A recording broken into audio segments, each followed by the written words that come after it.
That's it for right now from Washington. Now back to Matt in New York. All right, Willard, thank you very much for that. Let's go now to Ann Curry, who's in Nickel Mines, Pennsylvania, with more on that tragic schoolhouse shooting from Monday. Ann, good morning again.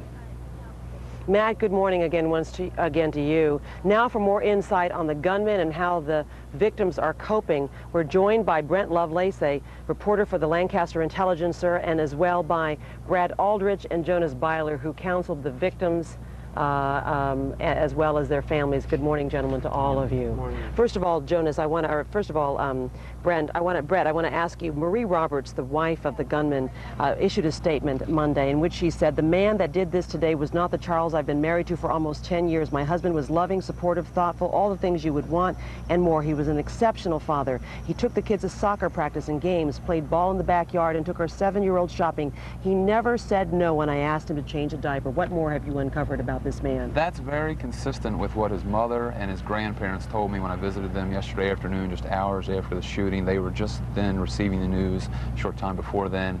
I'd also spoken with the mother, and she then indicated that he was a dedicated family man, that he dotted on those children, that this was just totally out of character for him. His father was a police lieutenant, a retired police lieutenant in Lancaster County, and he also lived less than a mile from this school that was targeted. Is that correct?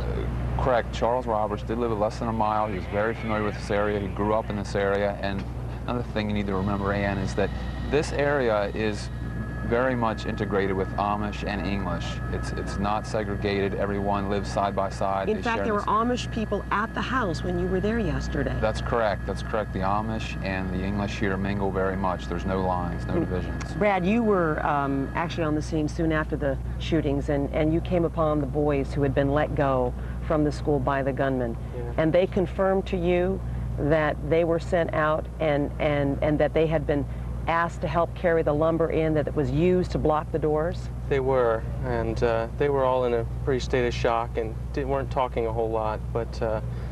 Tell me about their eyes. You told me that that's what really affects you. Walking up on them, they were all just, as large as saucers, sitting there in shock, and that was kind of the scene that I will remember and take away from this for a long time. How old were these boys you're talking about? From 3 to 8, 9. 3 to 8, 9. Yeah. So then they were asked to help take the lumber out. How do you think they'll be affected, being a counselor, by knowing that they helped this man who went on to go ahead and kill these girls? They're going to be wrestling with that, but the reality that they need to remember is they did whatever they could, and they're through just some children. They are, and through some of their heroics and the teachers' heroics and getting out is what made this to not being a worse tragedy. Jonas Byler, I want to also read some more from the statement from the wife. She said, "Our hearts are broken, our lives are shattered, and we grieve for the innocents and the lives that were lost today. Above all," the statement says, "please pray. Pray for the families who lost children, and please pray, too, for our family and children." The gunman had 3 children of his own. You think this community will pray, the community that's been wounded, and even the families of those who died, will pray for the children of these gunmen? Oh, absolutely. That's one thing this community is very strong in. They support each other no matter what. Those lines of division just aren't there. You talked to the grandparents of some of these children. What did they have to say to you? You say they were devastated. Yes, absolutely in shock. At that point, they were still trying to figure out where their children are supposed to go to visit the grandchildren and everything. So they're just in shock. We're going to be hearing more about the motivations about this gunman. I know that we're hearing about this grudge that he had for 20 years. Then this came to us because the police said that his wife got a call. Yes. Is there any more clarity that you can add to, or what are the questions being asked by those of you who cover this community? The questions being asked right now is we want to know what happened 20 years ago. What was he referring to in these suicide notes? What grudge did he harbor since a 12-year-old boy that would have originated in this community, that would have driven him to be so angry? The state police commissioner had said he was angry at God, he was angry at his life, that he had been growing resentful and disgruntled.